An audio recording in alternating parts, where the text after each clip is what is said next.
This is the woolly mammoth. Woolly mammoths are extinct relatives of today's elephants.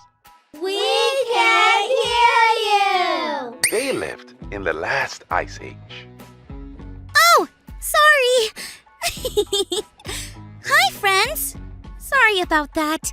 Remember my visit to the museum that I told you about? Yeah. Well, we had a really cool person named Linda with us. She was our tour guide. A tour guide is someone who shows you around and tells you really cool things about what you see. The problem was, Linda spoke really quiet, and I couldn't hear what she was saying. Huh? So, my dad suggested I go to the museum website and listen there. I had it on full blast, so that I won't miss anything. Speaking of full blast, this is the woolly mammoth. It was one of my favorite things we saw at the museum. They lived a long, long time ago. Can you imagine what they sounded like? Let's try and make woolly mammoth sounds.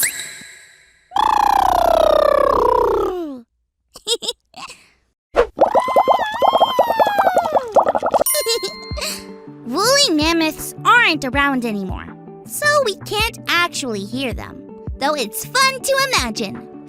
I wonder what we'll hear in today's Bible story. It's time for today's Bible story.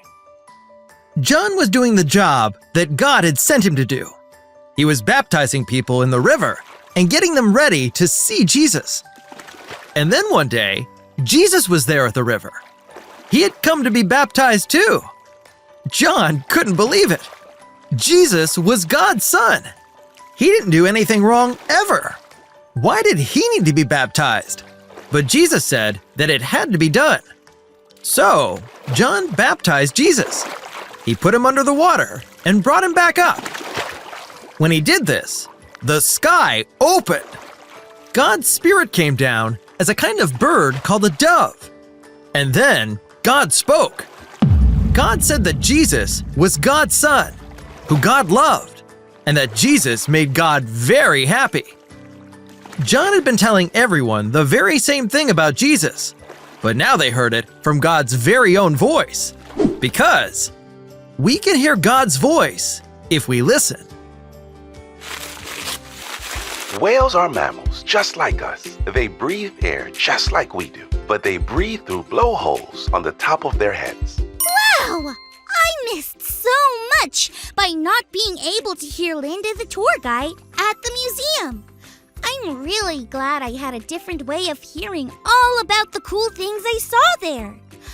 That made me think about the different ways that God speaks to us. In the Bible story today, people got to hear God's own voice. But God also spoke through John to get people ready for Jesus. What if God is talking to us all the time in different ways? Maybe we can hear God in nature, through things like trees, sunsets, and even the sound of rain. Maybe we can hear God in the voices of our parents or friends. We just have to listen. We can hear God's voice if we listen. Maybe God can even speak in the voice of a woolly mammoth. Okay, maybe not.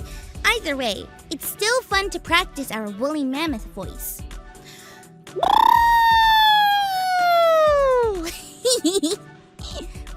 Well, I'll talk to you all next time. What will you do to listen for God's voice this week? Remember, we can hear God's voice if we listen.